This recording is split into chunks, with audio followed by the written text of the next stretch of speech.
We have come to the table to eat. We have come to the table to eat. We have come to the table to eat. We have come to the table to eat. Thank you, Lord, for we know you much more than we know. Thank you for the privilege. We know you much more than we know. Masatela Igazo. Masatila de Siento Bogada Igazo. Masatila.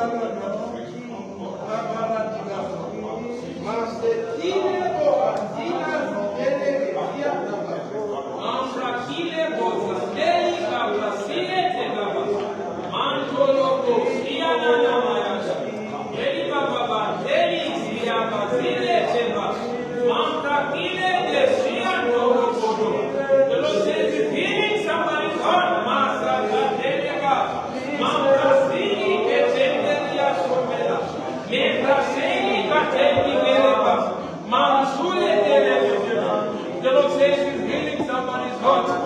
The Lord is saying He's healing a man who was left. The Lord says He's healing a man who was left.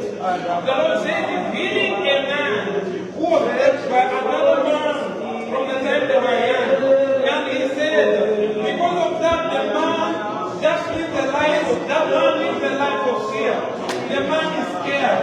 The man is scared of it. The Lord said He's healing a man.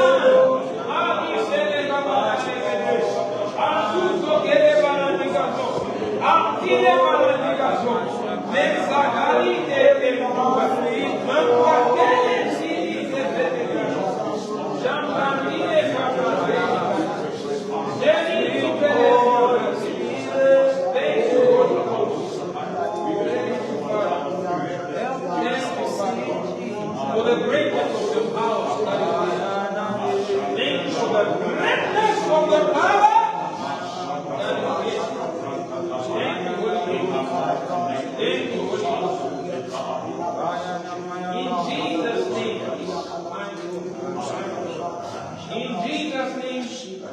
In Jesus' name we have prayed.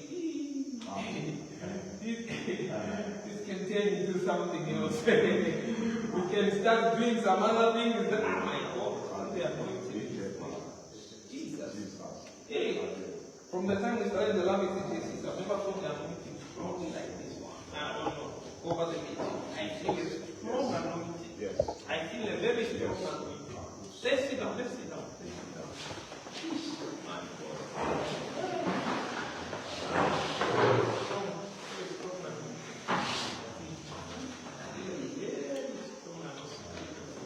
You see, one of the things that are important, I know we heard of when somebody was reading the Mother's Day, we heard of something. Did you hear what the Mother's Day talked about? Did they read the Mother's Day? Yeah, I think you heard what the Mother's Day was talking about. And I think I'm going to start from what the Mother's Day was talking about.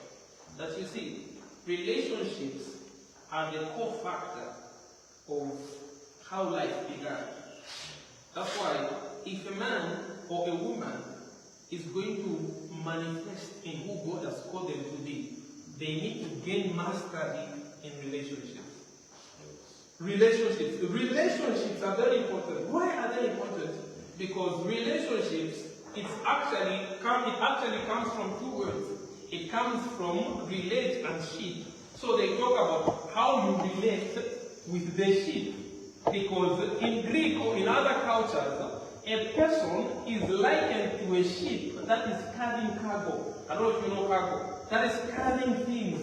So when we talk of relationship, we're talking of how to relate with the ship that carries something. So I don't know if somebody is getting it, even as we are starting. The relationships are very important. In fact, from the book of Genesis, when God was creating man, God wanted to create a family, and He created a family. That's why God created a family where He was the father of that family. I don't know if you're getting what I'm saying. Where God was the father of that family. That's why God would come to share fellowship.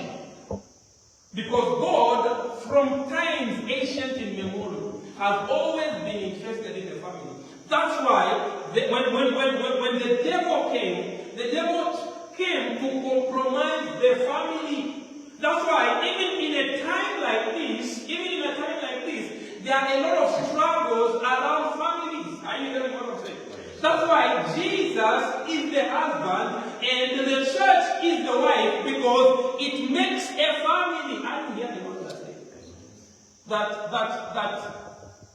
And families start from relationships. A relationship with your own self, a relationship with God, a relationship with other people.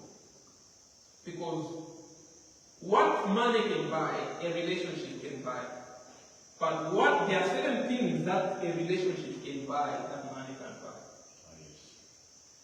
In fact, pertaining to currency, a relationship is a higher currency than money.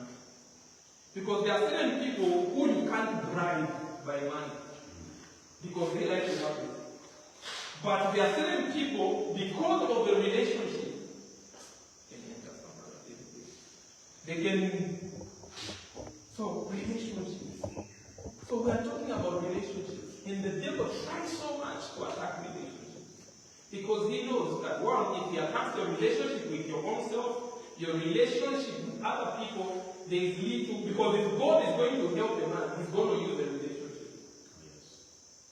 I think we are moving together there on how powerful relationships are. So, the lab exegesis, this is the lab exegesis, the 5.0.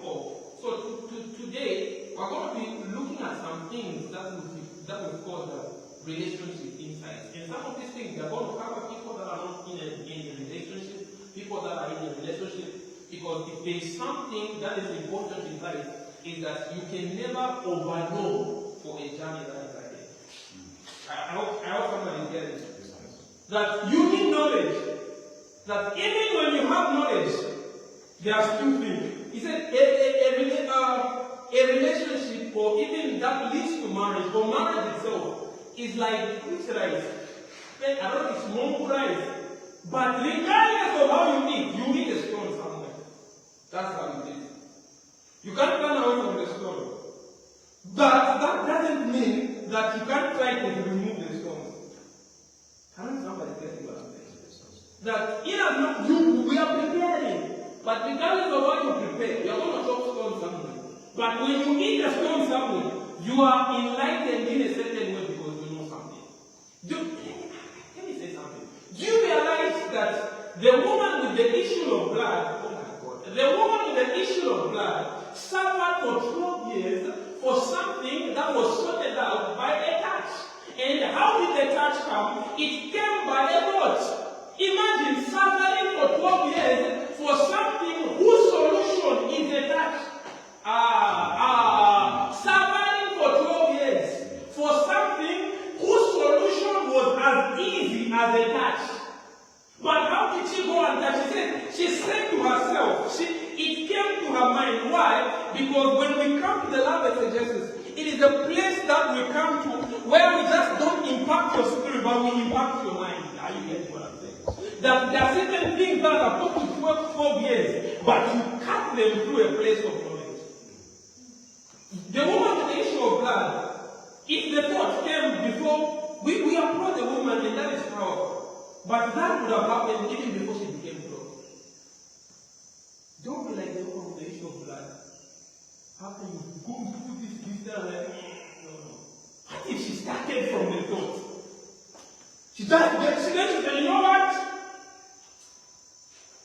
So we are not just here to impact spirits. We are also here that the mind of the person should be impacted. That even when something unique has come, you know how to do. You know what to do. Okay, so yeah, let me read the scripture. Sir, can you help me to read one or two scriptures? I think we're going to start from, let's start from Ephesians 5, verse 21. There are some things that I've said, I think it will, 21 to 25, it will be important that I talk about this one in the context that we are in. It will be very important that I talk about Yes, sir. Ephesians 5, It's a very mature scripture, but to bring it to our context. verses 21. Ephesians 5:21. The Bible says, submitting your souls to one another in the fear of God. Wives, submit yourselves unto your own husband, as unto the Lord. For the husband is the head of the wife, even as Christ is the head of the church, and he is the Savior of the body. 24 says, therefore, as the church is subject unto Christ, so let the wives be to their own husbands in everything. Husbands, love your wives, even as Christ also loved the church and gave himself for it. Amen. So we begin to understand, as I was saying earlier, that a relationship primarily is for evangelism. And I'm going to say something else. A relationship is an evangelistic tool.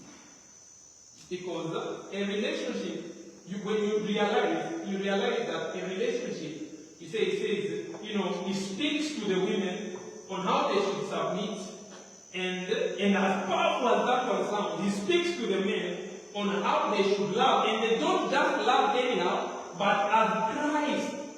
So a relationship, a female is supposed to take the position of the church. Then in a relationship, a male is supposed to take the position of Christ. So that's why I was saying a relationship in our Christian context, it is a union between the church and Christ. It is a union between the church and Christ. It is a union, that's why I say, even when you are loving a woman, you love her not the way you want to love her, but you love her. The standard is not how your uncle was beating someone. The standard is not how your someone was beating your father or anyone like that. But the standard of it is Christ. And to the woman he says, you know what?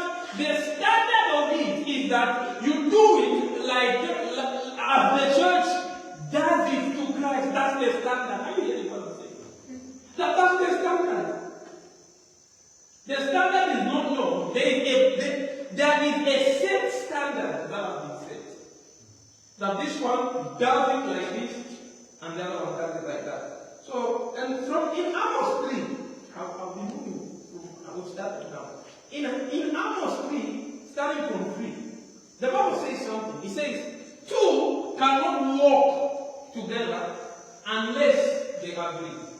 Other than say, can two walk together unless they agree?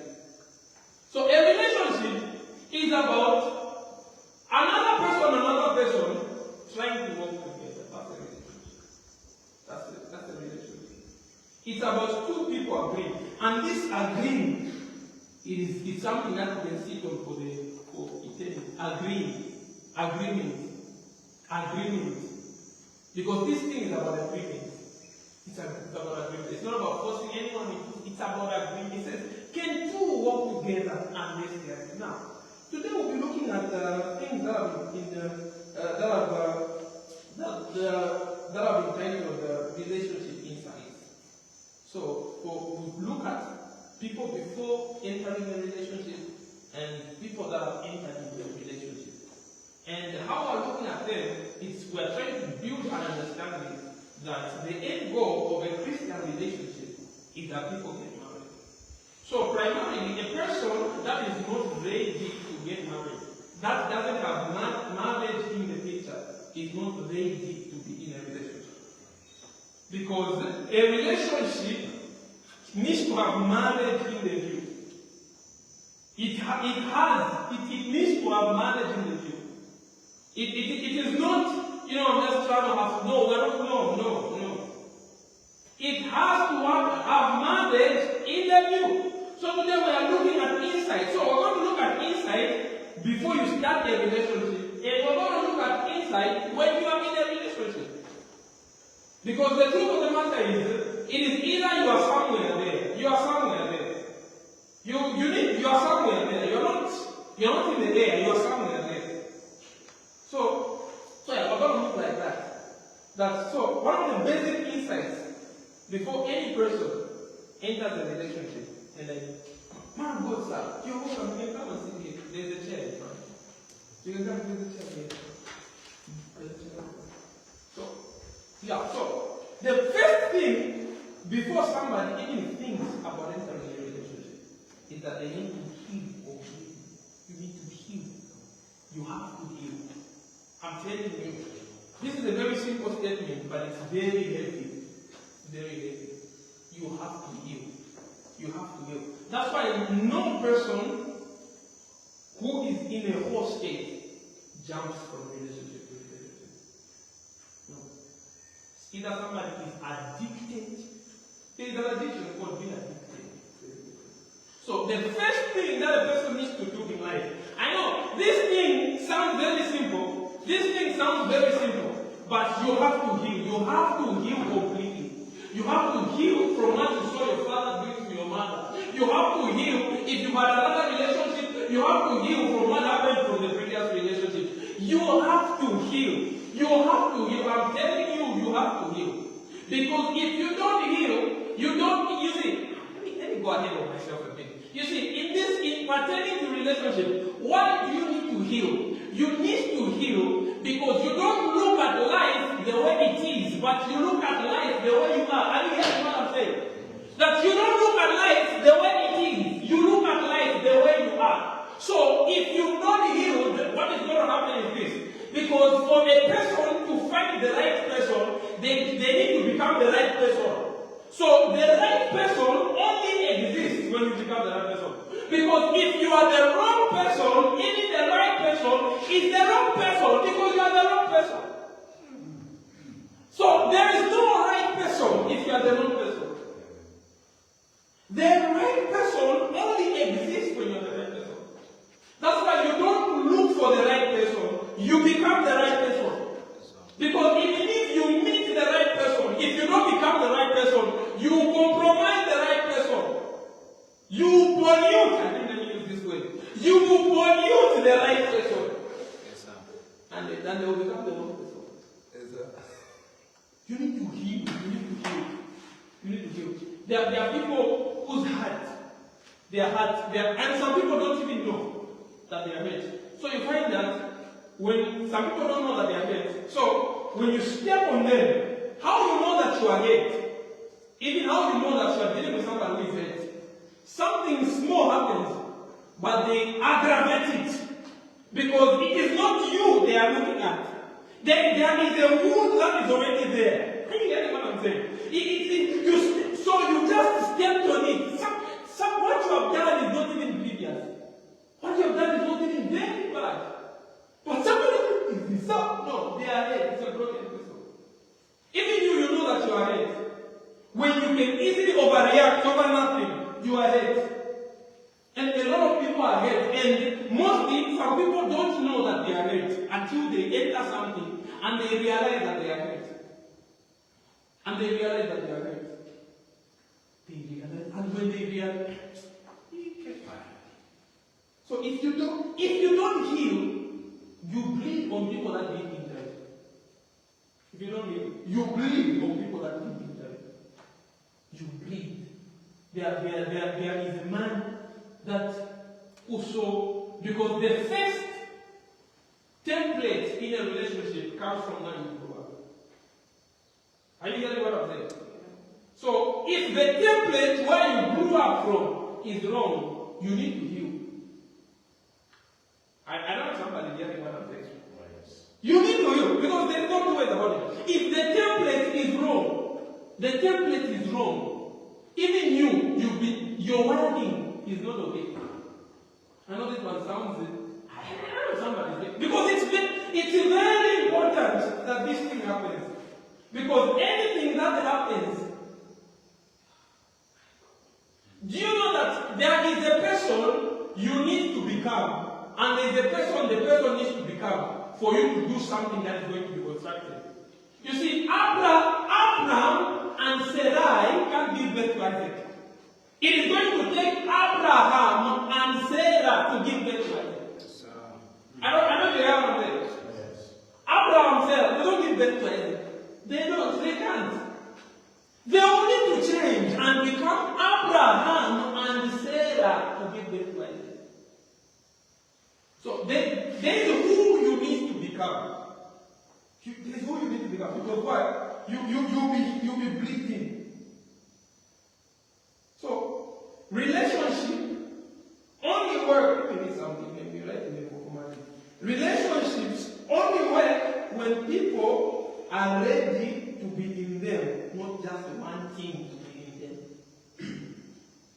Too many people just want to be in them. They are not ready to be in them. And healing is part of being ready to be in them. It is not just no, I just know. You just don't want to be in them. You need to be ready to be in them. Because that's the only way they work. That's the only way they work. Because you try, and there no way. Say, heal from your childhood. Sometimes you saw your father beat up your mom. Then you are convinced that this is it. Even you, unknowingly so. I know this sounds very strange. It's true. Unknowingly, you become, you see. Unknowingly you become it. No, me, I know. You get this, no, me, I can't do it. No, it's not me, I can't do it. That makes people don't do it. It's that they are healed from what happened. How we need to heal completely. Not just, and this healing is for everybody, male and female. Because the truth of the matter is that everybody needs to heal from something. That's the truth of the matter. Everybody needs to heal from something. There is a certain dysfunctionality somewhere. I'm telling you. I'll talk a bit. So, yeah. You have to heal completely. So when you heal completely now, these are the things for both male and female. When you feel you have now healed completely, you are seeing this person that's about to enter into a relationship with, and you feel the healing. And how you know that you're healed, for example, is that that trigger doesn't trigger you anymore. When you heal, even if you step where there is a wound, you will not react. You will not. So that's how you know that you are healed. Even if you step where there is a wound, you're like, oh, remove that vein from there. But if we step down, my God, something like that. So the second thing that we all have to learn before we enter into a relationship, or when we're already in a relationship, but we'll get to the toolbox for relationship. So what is the history of the person's life decisions? I know this one sounds very strange. The history of the life, because a relationship is not. That's why serious people don't just jump. Like I don't want to start giving examples. They don't just jump. They don't. A serious person doesn't easily enter a relationship because they know the gravity of a relationship. Serious people don't do that. Why? Because they understand and know the gravity. There is time there. There is what there. There is. Oh my God! I hear what I'm saying. So you look at the history of a person's decisions because the decisions of a person expose their character and belief system. Because you don't marry a personality, you marry a character. You don't marry you marry a character, not a personality. When you say a personality, there are people that just like smiling. No, your mind. So a character is revealed by a person's lifelong relationship. And someone will say, sir, you are being judgmental. No, you see, what if somebody has come out from there? We need to see a consistency of them coming out from there. You can be saying the apple is far from the tree, but the apple is still in the tree. A person's life, how they make decisions, exposes their character. Because when we say Christian relationships, the end is getting married. So even when you are related, that's why you just don't. First, no. First, I don't mean I like it. Like me, guys. It's very dangerous. No, me, I can't live without you, so I can't live without you. You know, you're my world. I don't know where all of us meet. You know, I don't think you're my world. I wish you probably think at it. I know you're my world. I can't live without you. But you believe me. You believe I can't live without you. So somebody says, oh, so sweet. I can't live without you. Until it ends and you don't want to live without it. You die. Because anyway, let me not get ahead of myself. So you look at a person's decisions. What kind of decisions? How do they make decisions? I'm telling you, decisions expose all of us. They expose all of us. When you check a person's 5 decisions, they expose what is important, they expose what they value. Decisions expose everyone. Expose everyone. So you look at a person's decision, and because you look at a person's decision, and a person's track record in that decision, because the truth of the matter is this, they are and the second thing that you look at in a person, whose voice do they respect or do they listen to? And this is very important. This is very important. Never go out with somebody that has no voice that they listen to. Any person, never, and in fact, no person has no voice they listen to. In fact, every person is listening to something. Every person has a certain voice they listen to. So one of the things that you need to know is whose voice do they listen to? Why? Because a voice a person listens to is 1, your point of safety, and 2, it is sometimes you might actually be manning the voice of the person they listen to. I don't know if you get what I'm saying. You might be manning the influence of the person they listen to, and when you look at that influence, what kind of an influence is it? Because every person has a voice they listen to. So you look at the voice, who do they listen to? If these things, let's say we are about to get, or even get married, who if I just call and say we are coming, my husband or my son is going to behave, then how? You've called so and so. Somebody, let's imagine they have no one they listen to. They just, you die then, you die. I'm telling you, you die. I'm not going to do, you die. Every person needs to have somebody that can call them to order, that can say, James, sit down. What you're doing is wrong. And James will be humble enough to listen. That's very important in life. Extremely important. Because if you are not person you are listening to, you are not safe. Regardless of how big you go in life, have somebody that can call you. Whether you are apostle, you are bishop, somebody that can just call you and say, don't even say bishop, just say, James, come here. Sit down, you are misbehaving. Everybody is helping you in the every person in this life needs that, I'm telling you. That regardless of how people are celebrating you, they can say, and from a place of love, they can say, James, sit down, this is wrong. One time you can say, they can say, this is wrong. So you check, what kind of a person will this person? What kind of, is the influence only coming from a certain group of friends? Group that must take with them. So, that's their influence. And because the truth of the matter is this, you are like demanding the influence. When you do something, this. Because people have groupings. No, he did this. No, he did this. No, do him like this. Do her like this. So influence is very important. Influences. It's so the person whose voice they listen to, it determines their overall behavior, and you might actually be managing the influence of who they listen to. When they listen, so who they listen to is the safety point and security for them. it's a danger of a safety point for your life.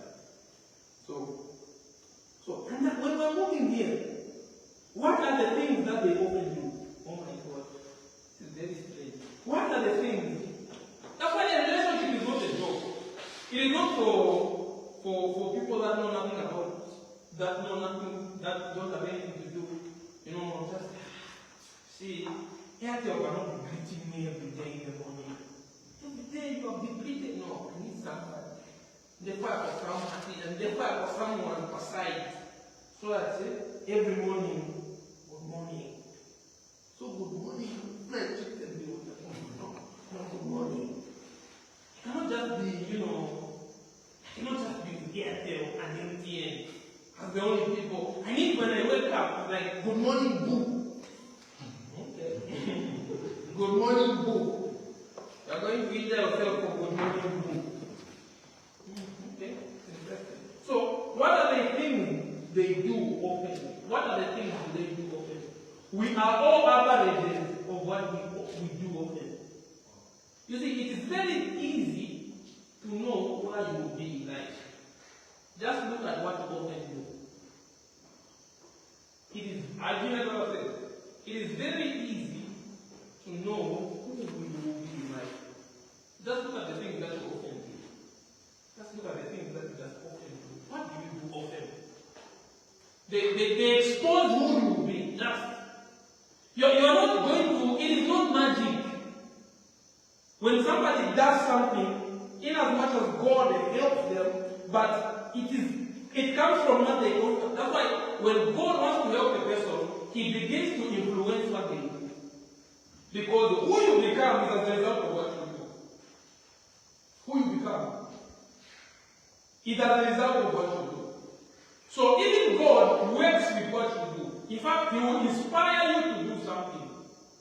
He will not just you're sleeping, then it just changes. No, He will inspire you to do. Then He works with what you do. So when you want to know a person, before you enter in the relationship, just do another. I know this is very deep psychology. This is very deep psychology. You just what are the things that they often do? Okay, do they pray? No. Do they go to church? No. Do they serve somewhere, even in church? No. No, they say, maybe they go to church once in a while. They, you know what, they just laugh along the seat. You know, it's cute. No, it's not cute. It's cute. You can't be more cute than Jesus. Jesus was serving in the church. You're saying, no, I just want to. Jesus, you're saying it is cute. Do they want to go to church? No. You know, I just, you know, even in campus, I just know God from my home. No. You see, if there was somebody who had the liberty not to go to church, not it was Jesus. But he says Jesus went to church, went to the synagogue often. God Himself would go to the synagogue. You don't need to be in church to receive Christ, but you need to be in fellowship or church to be like Christ. You can't do it from your room. You can't. Why? Because Jesus didn't do it from His room. Why are you going to do it from your room? Did He do it from His room? He went to the synagogue always. And when they gave Him the scroll of Isaiah, He wasn't preaching. They gave Him to read. He was serving. And He was serving. So you look at a person, what do? They serve in church. That's very important. Because the relationship is about service. It's about somebody that can care for the other person. That's why these things are very important. It's about somebody that can care for the well-being of the other person. When somebody is dead, because serving in church is like that. It is not for your well-being. You are welcoming people, you are doing all those things. Somebody cares for the well-being. So somebody needs to serve. Needs to serve in church. What do they do often? They don't serve in church. You know, they just, guys, some of these things, they are very predictable. They are very predictable. Because when somebody just fully understands some of these things, you can't be after 12 years or after 70, 50 years, you are married, then you are, no. Because there is something that some of these things do. They will help you. He says, through wisdom, a house is built. Yes. By understanding, it is established. By knowledge, the rooms are filled with precious gifts. So there is a wisdom for giving. There's a wisdom. There's a people who just, I put it out for block. I know my problem. No, there is a certain wisdom. Nobody does it accidentally. Even in a relation, there is a wisdom. When you see some people who you are looking at, like, ooh, I wish I can be like them. It is not by accident. There is something that is happening there. And one of the things that is happening there is that the person, there is a heart of service that is brought about by what a person does often. So what does the person do often? What do they do often? What they do often is not in line with anything that you do. Anything. You are a man of God. What do? They don't go to church. Yeah, me I'm a man of God, they don't go to church. I love her. You see, love is the most important thing. As long as I love her, I can't control it. It is love. I didn't choose it, it chose me. Okay. You see, how can I do? It's just love. It chose me. The heart chooses. Okay. The heart chooses who it wants to love. It chooses. Okay. Until it chooses to find somebody that kills you, the heart chooses. So, and these are very simple but very serious things. You see, and one of the things as well, as we are moving forward, is that, I know this one is very sensitive, but it is true. I'm telling you, this one is very sensitive, but it's true. You look at the family background. This one is very sensitive, but it's true. Very sensitive, but it is true.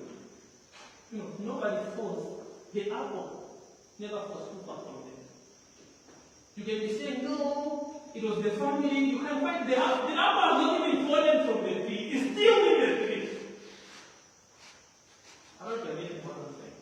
Yes. Family background. Because psychologically, family background is very common. And if somebody is going to come out of their family background, it is not something that does itself. It is something that is intentionally done. Let's say somebody comes from a very bad family background. The impact of the bad family background doesn't undo itself. It is the person that intentionally moves in the direction to undo the impact of the background. So you look at the family background. What are the most averages? I'm saying these are for people that want to do very serious relationships. Because the truth of the matter is this, that when some of us here will be getting married very soon. Very soon. I'm telling you. Very soon. We're getting married very soon. I'm telling you, some of you think you are young. You are not. You think you are young. You are not. Some of you think you are young, but you are not. Some of you think you are young, but you are not. Said, I know me, I'm young. They say, no, I'm too young for marriage. But you are not too young to sleep with a person. You are young for marriage. But you are not too young. You are not too young to do. You are not too young to do. But you are young. Oh, I'm young, this marriage, no.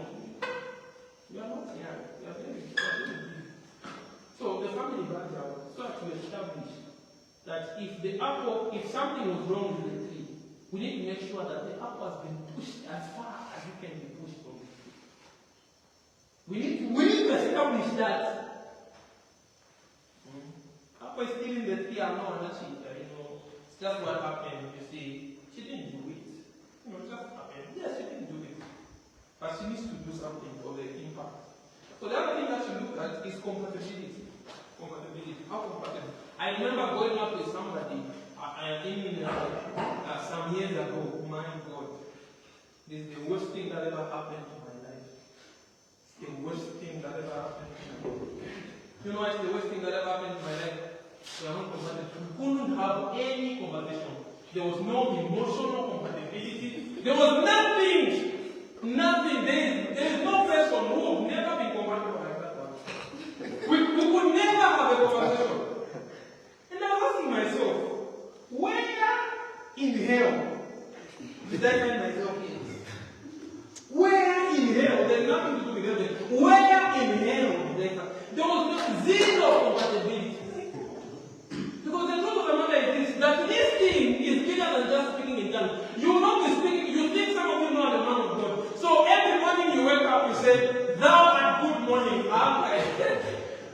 It will not be no.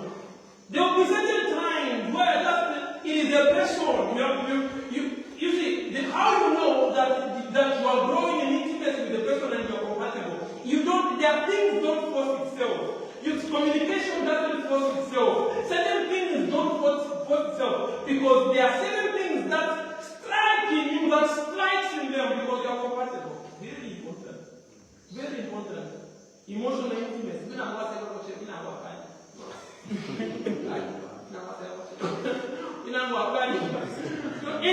Somebody can't even think that was a joke.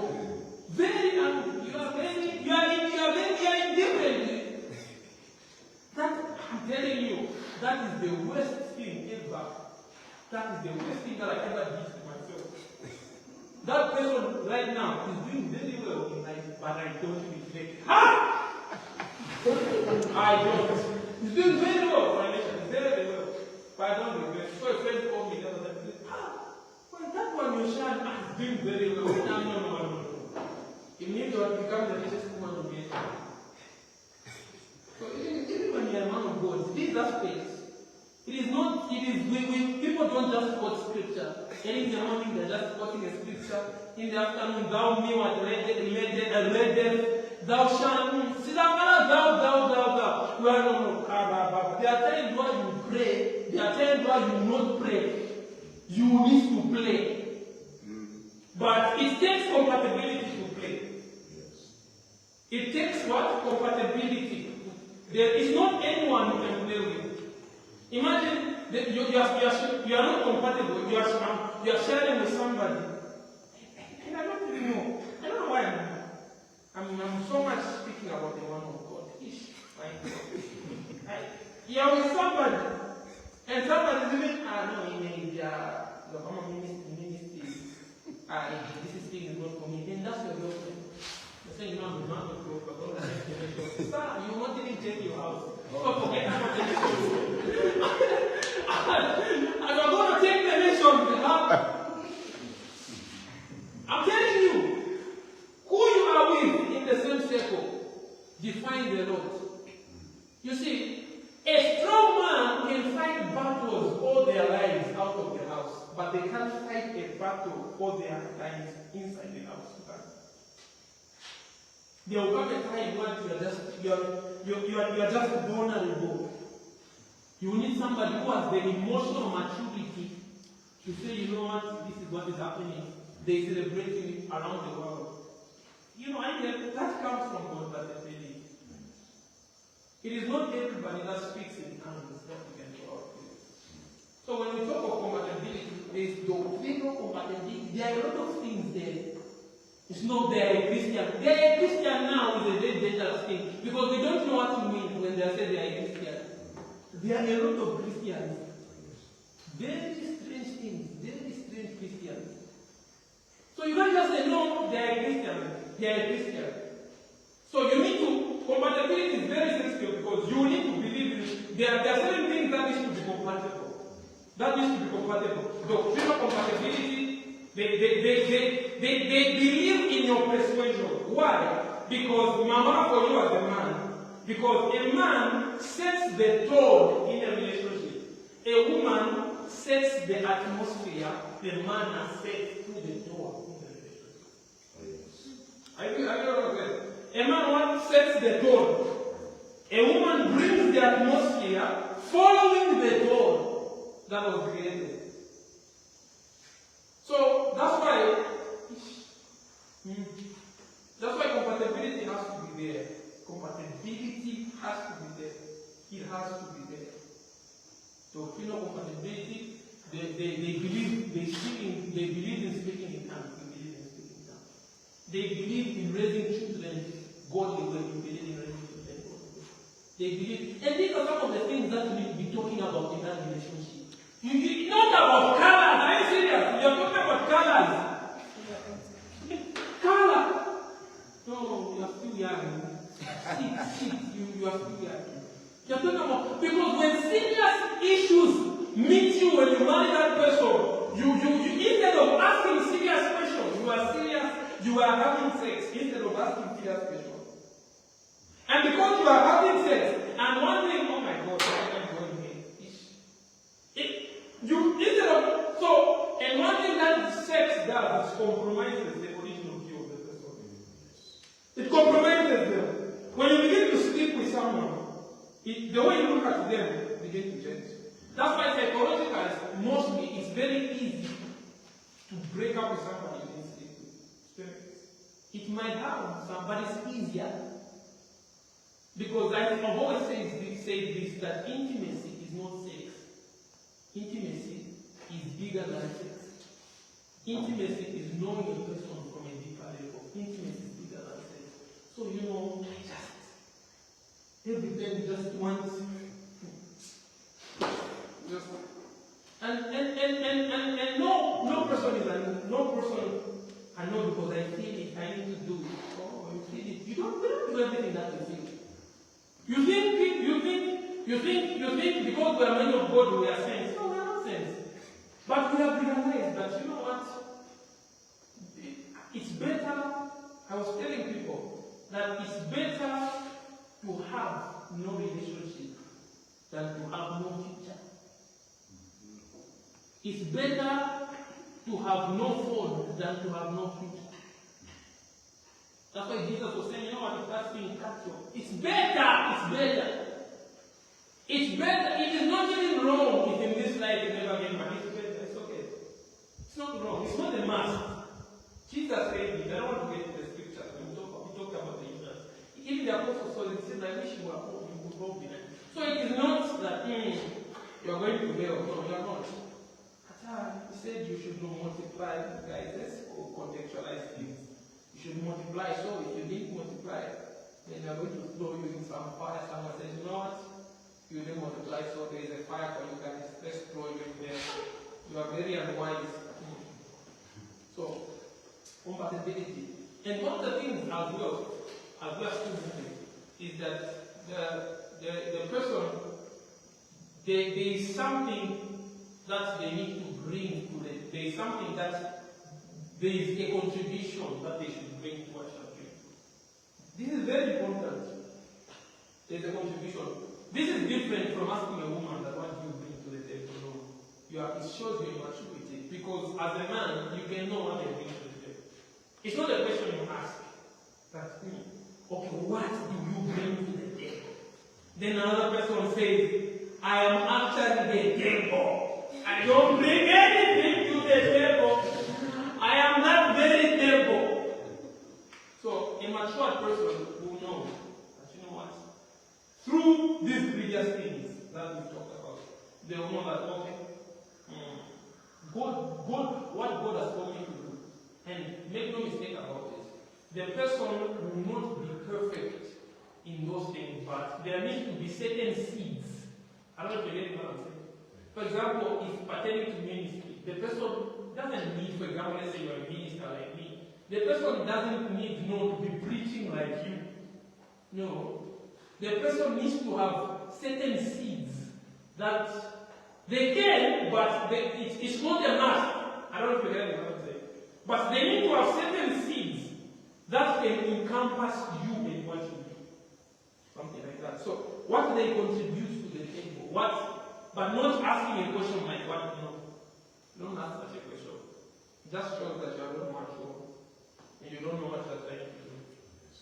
What do you bring to the table? You know what I have to do.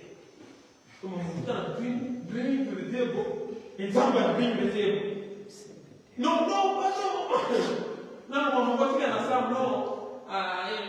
prepare the table. No, guys. Prepare the table.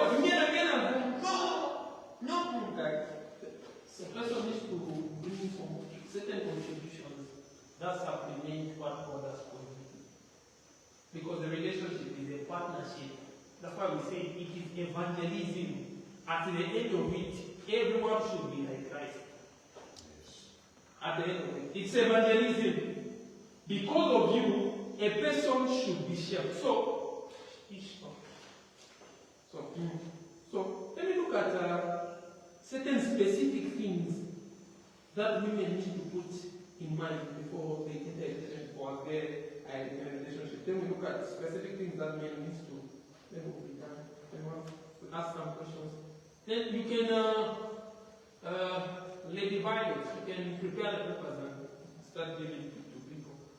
So, for the questions and answer session. So, specific things that, two books for women that they need to have. And these are very important. That a woman and a woman needs to understand is that a woman pertaining to a man, the woman, one of the questions that you need to ask a man, I've said this before, but I feel it's important that you need to ask a man a question like, how do they look at submission? And how do they look at leadership? Women have to ask such questions. That's why as a man, you need to know some of these things and some of these templates. How do they look at submission? Even you as a man, how do you look at it?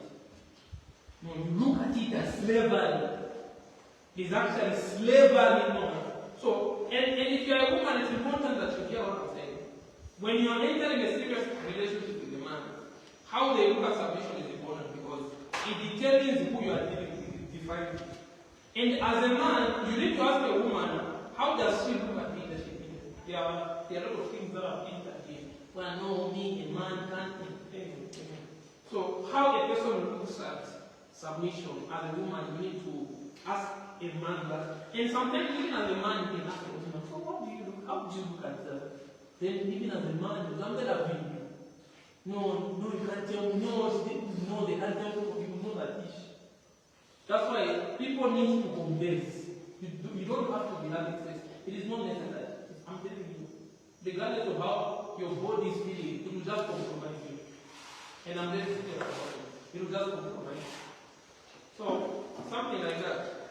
So, submission and leadership is very much important. And I realize even a woman can ask such a question. A woman can ask such a question. Even a man can ask it. So, how do you look at it? Then you're going to receive the shock of your life. Because, and can I say this? This one is very sensitive. Can I say this? Yes, are you sure you want me to say this? Yes, let me repeat this because this is going to be a joke. Can I say this? Yes, because you said, let me say it.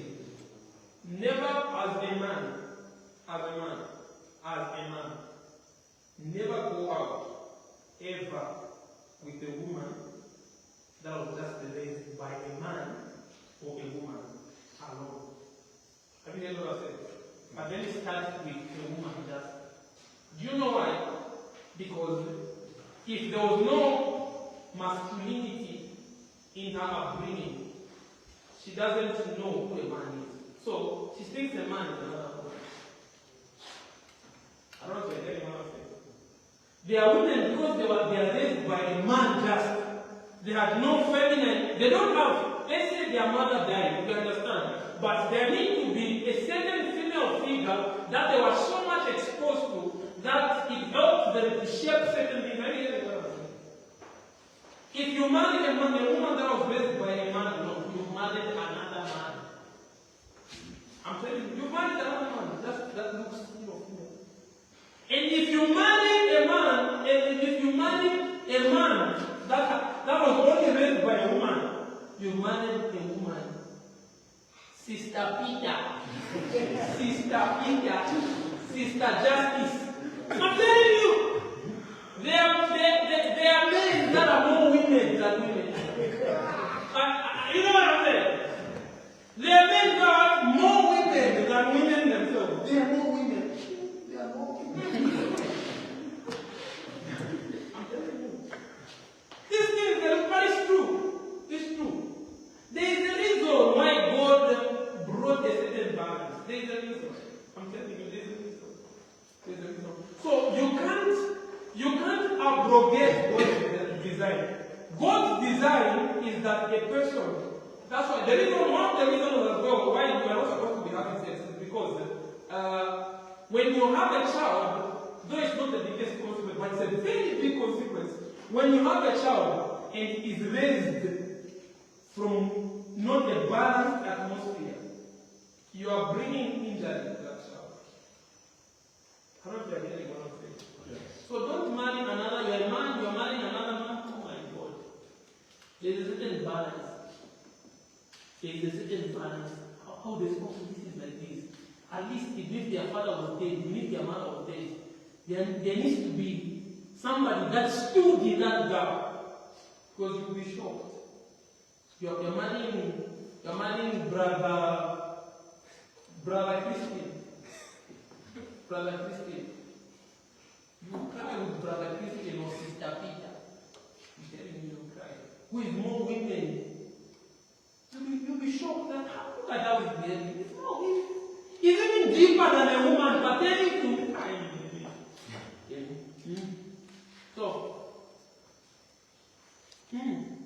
So one of the things as well, are you hearing me, women? That God is somebody that was raised, that had a feeling men, that had a certain balance in their bringing. It takes us back to that other one that had a certain balance. There was a masculine figure around their life. Sometimes it might not have been a physical father, but there was a masculine figure that stood in the place of the father. That they can still understand that a man is not my brother, is not, even if they were the firstborn and they had brothers, when they said my brothers, they need to understand that no, this one is not my brother. I don't have to treat him like I was treating those. He's not one of those my young brothers,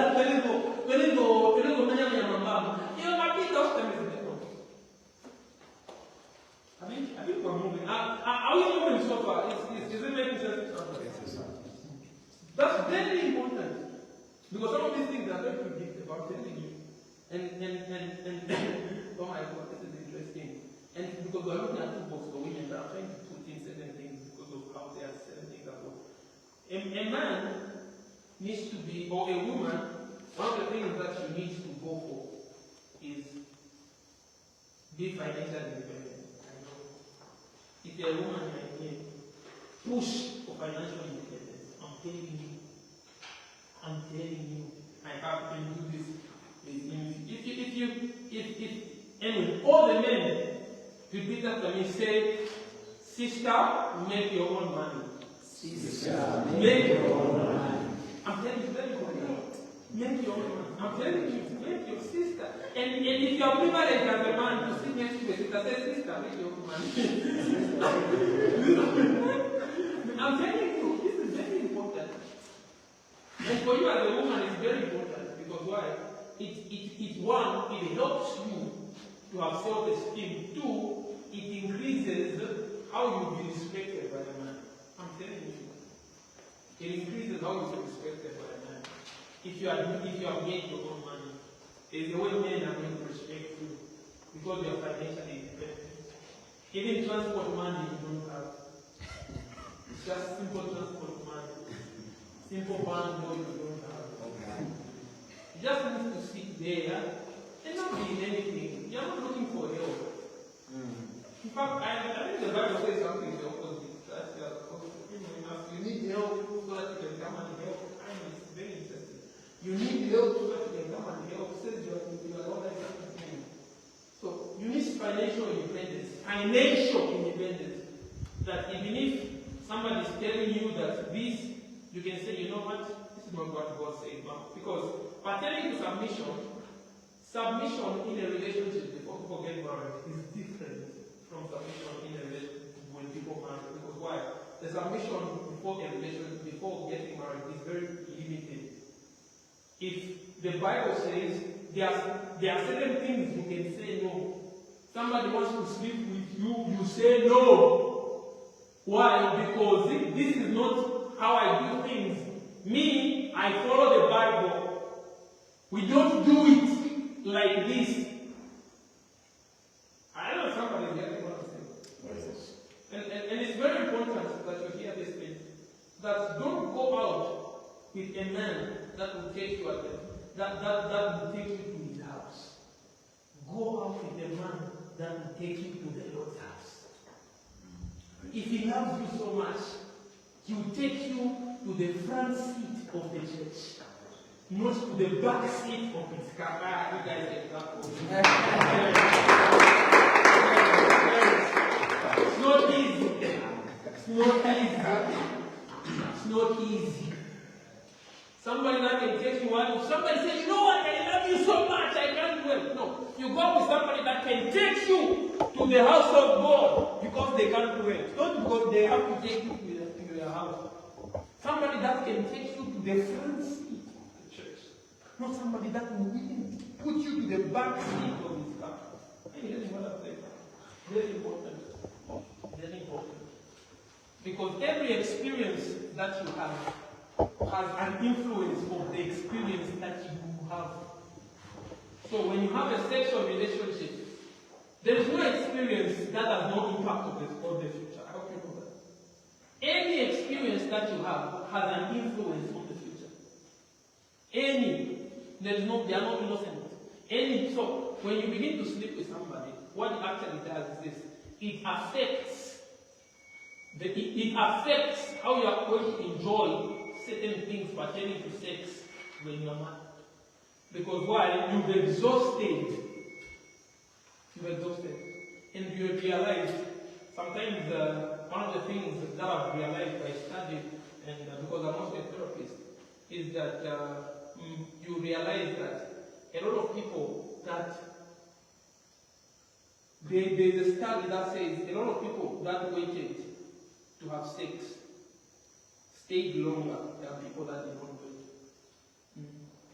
There's a study. It's not a study made by Christians, just a study. The people that did not wait, because when you're sleeping with somebody, you're actually giving them, I've shared this before, you're actually giving them a feeling that marriage will not have, will not sustain. You know what I mean? What I mean when I say this, it means even when you marry, the person will still want to feel like that hidden thing, it's just interesting. They can see it, no, they can't see it. So it is interesting. So now when you are just around the two of you, you are married, you want to feel like that. You feel something is missing. So inside you, something begins to look for such kind of an experience. I don't know if you're getting what I'm saying. It's like you are wiring yourself up for something that you can't handle. When that time comes, you realize that you've been wired for something, and you'll be looking for that kind of experience where you end hidden, stolen waters are very sweet. So when you are married, you realize that nothing is happening. Let me move a bit. So yeah, be financially stable, and if you are a woman specifically, learn some homekeeping skills. Learn. If you're a woman, learn some homekeeping skills. You can't cook anything. You can't cook water. You can't cook. Learn some homekeeping skills. Because the truth of the matter is that this is not stereotypical. But you'll be cooking. That's the truth of the matter. I'm telling you, this is not prophetic. This is the truth. Or if you'll be working, but you'll be in charge of how people are going to live. So you need to know something. It's very important that somebody knows something like that. I don't know if you're getting it. So learn some homekeeping skills. How to cook, how to do certain things as a woman. Because so some of these things mean another thing. If you are a woman and you're in here, is that know God. I'm telling you, know God. There are certain things that will happen that will only be sorted out in prayer. There are certain things that will only be sorted out in prayer. That's simple. Sorted out in prayer. Know your God. Be financially stable. Learn some homekeeping skills. Know your God.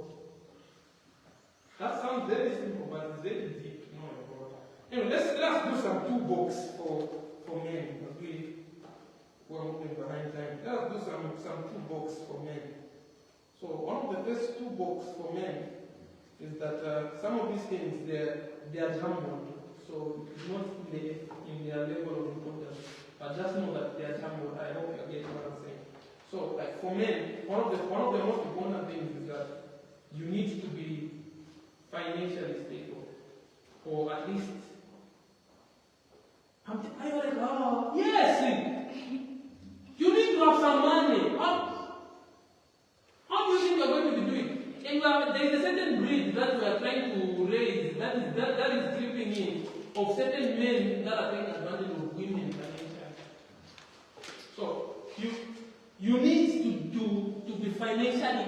You don't have to be Bill Gates. You don't need a lot of money. You need something that can make you do something of your own. I don't know if you know what I'm saying. You need to have your own money as a man.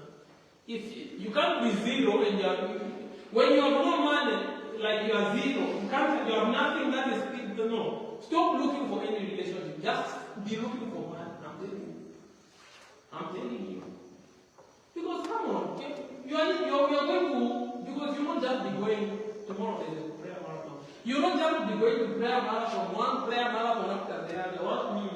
Guys, there will be a time where you need to go somewhere, you sit, you talk, in decent places.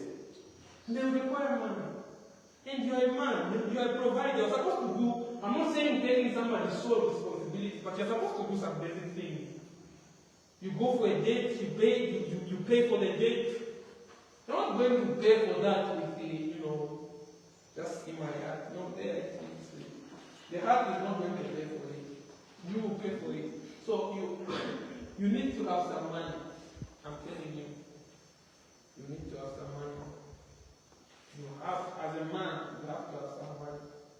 Very important. That you have some few finances that come in. So that when certain things are happening, you can easily say, okay, we're going to do this. Even airtime, you can't buy airtime for a girl.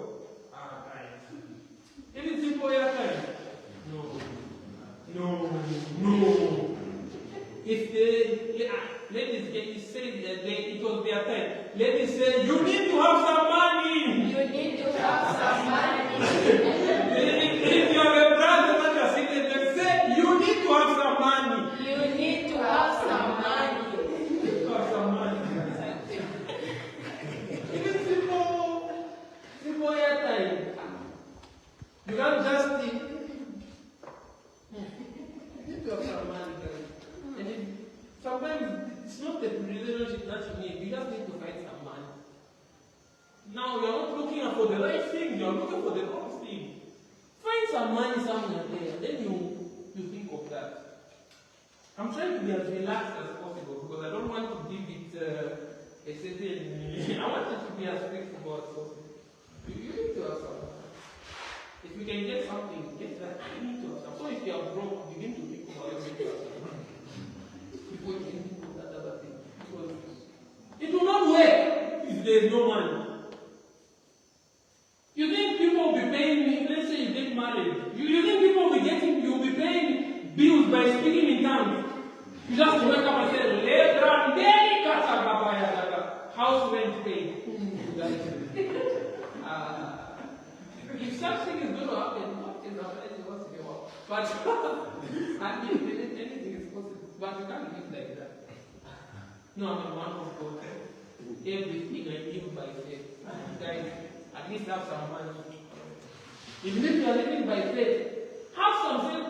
I don't know if it's only me. Me, there are certain things that I don't like. I can, but I don't have to so much unless it is necessary. Unless what I'm trying to do, Zona, is very big financially. But certain small things don't require faith. You are trusting God to have some faith. God, you should go to town with a girl. Papa man at 15 quarter, you want to go to town by faith.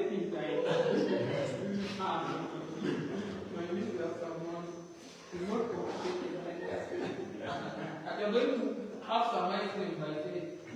This thing is going to balance. Now we need to balance this thing. People are taking it out of context.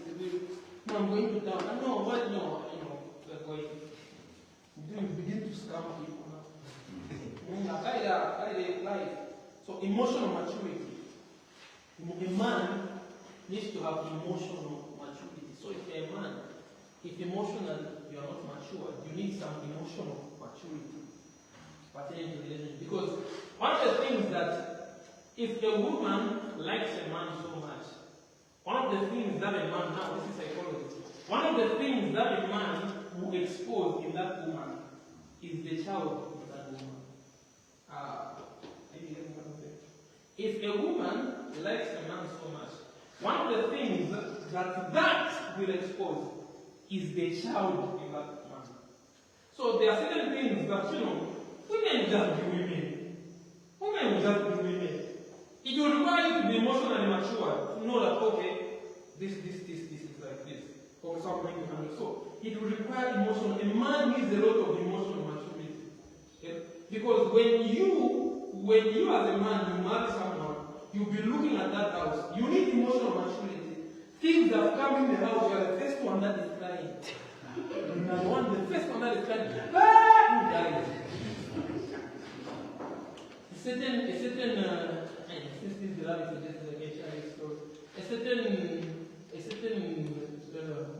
girlfriend that I had many years ago was telling me that there was a time, I don't know if she was telling me that, but that's what she was telling me. There was a time that a rat just came.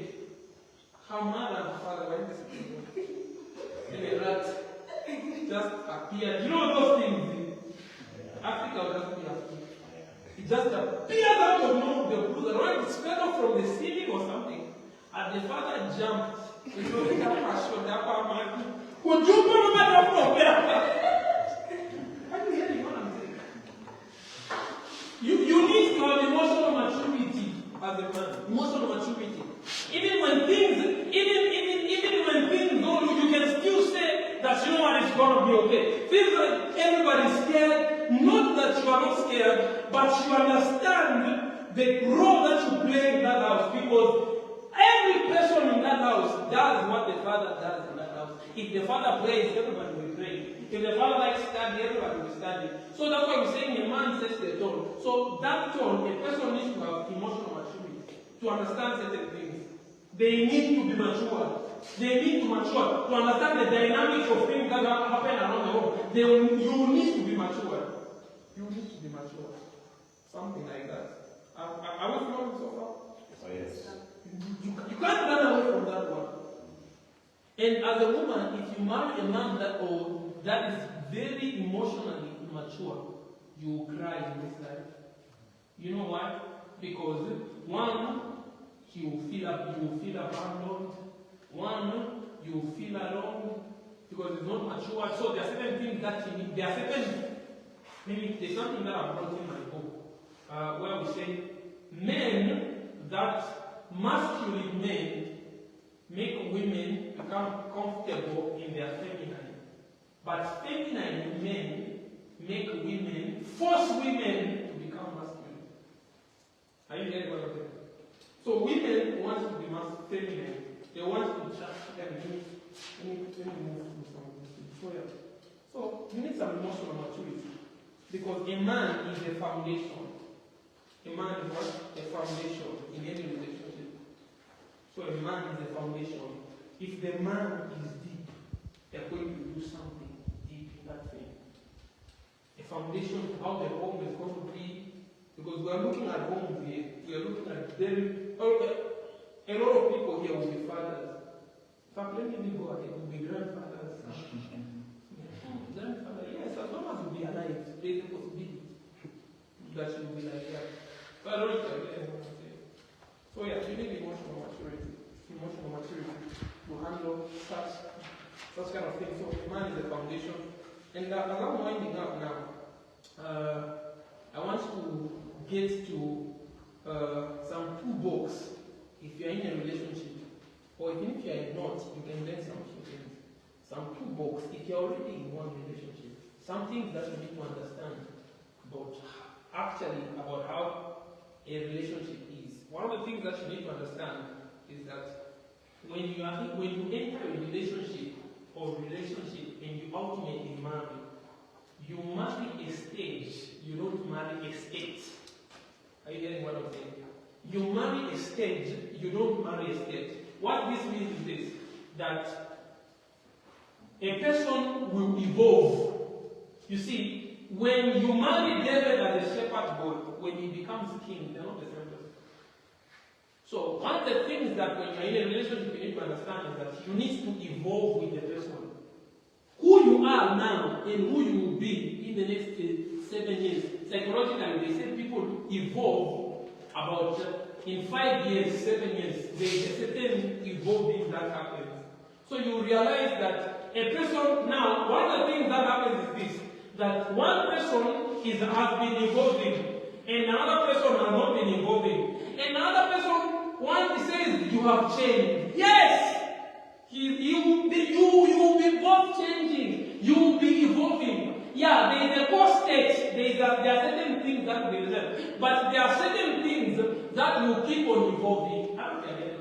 They will keep on evolving. They will keep on evolving. How they look at life will keep on evolving. How they look so as a person in a relationship. That's why when somebody pays for a woman to go to school, mostly those women, they disappoint those other persons. Those other people. Is why? Because sometimes there is an evolving that has happened to the other person, and the other person has not evolved. Let me tell you what I'm saying. That there is an aspect to relationships that is called evolving. You have to evolve. I'm telling you. So David the shepherd boy is different from David the brothers. So even you as a man, you realize that even the person will be evolving. So it says here, a lot of people know how to date, but very few people know how to update. Very few people know how to update. You know, they can't update. If it's the software, it's guided. Because you need to update. So when people have been married for 50 years, you realize when you try to do this research, you realize that the woman has found ways to love all the versions that man has been becoming in different seasons. Or a man has managed to love all the versions that woman has been becoming in different seasons. I don't know if you hear what I'm saying. They've been loving, you just don't love the person, you need to love the versions. They'll be evolving. I think it's important that I learned from them. So don't just know how to date, know how to update, meaning you are evolving. So a lot of people who say, and when you know how to update, you need to understand that it is not two halves. I should have said this point first. It is not two halves that makes a relationship to be whole. It is two whole people that makes it to be whole. I don't care what anyone will say. It is in this thing, no matter when you eventually get married, it's not half plus half equals 1. No, it is 1 plus 1 equals 1.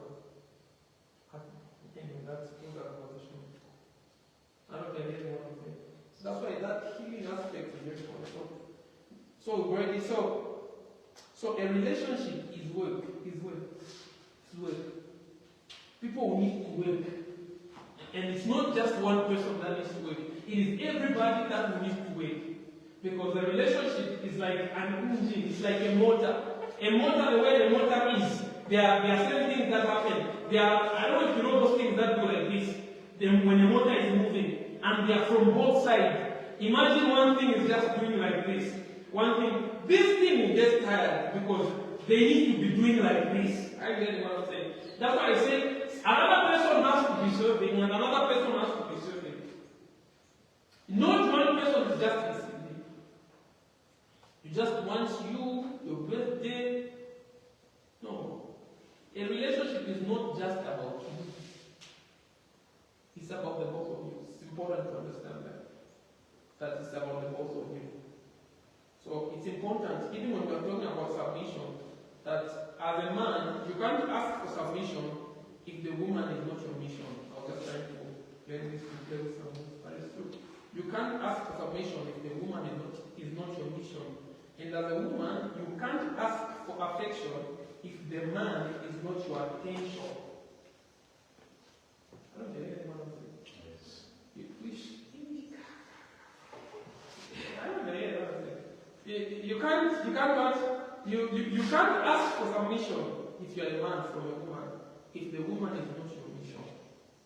And as a woman, you can't ask for affection if your attention is not on the man. Some of these things are very deep. You are, and that's why, as a person, one of the things that you need to understand is that you need to love the person the way they need to be loved, not the way you want to love them. Because the fact that you think you love them and they feel loved, they are two different things. That's why in the previous love exegesis we talked about love languages. So loving people successfully is not about how you feel, no, I have loved them, no.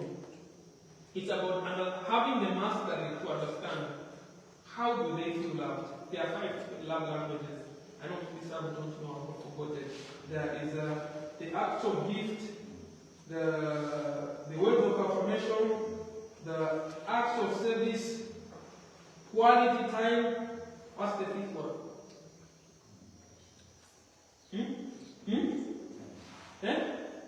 Physical touch. You remember?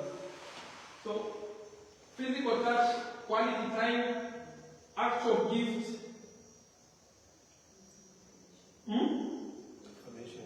Words of affirmation, then gifts. So you need to know that there are people that even if you buy a gift doesn't move them very much. Because you like gifts, so you think that no. I don't know if you're getting what I'm saying. You think because of the way you like gifts, and what it means is this. What it means is this. I'm not saying you can't buy a gift, but what I'm saying is this, that a gift you can buy, but it is not their greatest need. They feel love when you're just with them talking. So you know that, oh, so this. And the other one, they feel love when you tell them, you know what, you are special. You are special. You are going somewhere in this life. You know, if the relationship is mature, you are actually married or very mature, you are about, you know, I love you. No. So because they just feel loved. They just feel loved. And when we talk of somebody's love language being physical touch, we're not talking about having sex. We're talking about maybe sometimes they are happy people, they're very sensitive one, and they want to talk about physical touch. They just. So you know that as a person. That you don't love people the way you want to love them. You get mastery to understand how they want to be loved. That's very important. So a woman that can see her value and his value is very priceless. So you don't just have to see, this is also vice versa. You don't just have to see your value. No. A whole meal. Full package. Because every man has a need that they want to feel appreciated. So every man in this life wants to feel appreciated. So if you are in a relationship with a man and you don't make him feel like it's very important, what you are killing that thing. Because every man wants to feel appreciated. So you know your value and you know their value. And you communicate it. I don't know if I get what I'm saying. It's very important. It's very important. No, I'm doing you a favor. Never go with somebody that is doing you a favor. You are not going to doing you a favor. Look at you. Me, fine girl. You, fine girl. So yeah. So as a man, think the Holy Spirit, I would have forgotten about this. Have a vision as a man. Because you are not qualified to have a relationship if you are not God. You need to have a vision in life. you need to have a vision. You need to have a vision. You see, if your vision is clear enough, one thing I've learned about women psychologically is that they easily follow your vision. If your vision is clear enough, it is very clear enough. Sometimes even if you don't have the money to shine, to support your vision, there is a way they can see it. If your vision is clear, not the only thing that you say is that I want to do this. That's not the vision. I don't know if you know what I'm saying. That's not the vision. So you are here, you're a sister, God is like to you, me, I want to, speaking the good English, me, my plan is, here for example, you see, you don't have many airlines. So, I'll have an airline. I'll have an airline, then after having an airline, you have planes. No planes, right? You have planes. And you even have a plane by the plane. Then people have a lot of buses. And when we ask you, what are you doing? What are vision? Nothing. That's not a vision. That's a wish. A wish is different from a vision. A vision, in Habakkuk 2, the Bible says, write a vision on the paper. Those that see it will not believe. So visions are visible. You can see a vision. People that are sensitive, that's why sometimes you don't have to ask a person, what is your vision? No, you're also not intelligent. You can know a vision. The only thing you can ask is the details of the person's vision, certain things. But if visions are visible enough, so for example, a person that is sensitive can see my vision. A person that is sensitive can see my vision. I don't know if you get what I'm saying. So as a man, you need to have a vision, because women have to support a vision, not a wish, a vision. That's something that you are doing something about. Something that what you are doing something about, you are working on it. No, we are going, okay, God has called us to do this. God has called us to win souls, for example. God has called us to win souls, to do ministry. What are you doing around ministry? Nothing. You have nothing like that. Sir, shut up. You have nothing. No, God has called me. No. Shut up. You have nothing. Visions can be seen. You can see a vision. That this is the vision. It is not a wish. So as a man, first know your vision.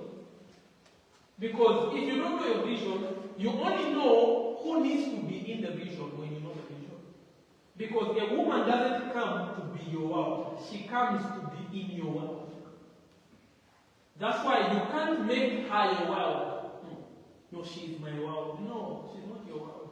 She has to be in your world. But that world has to be surrounded by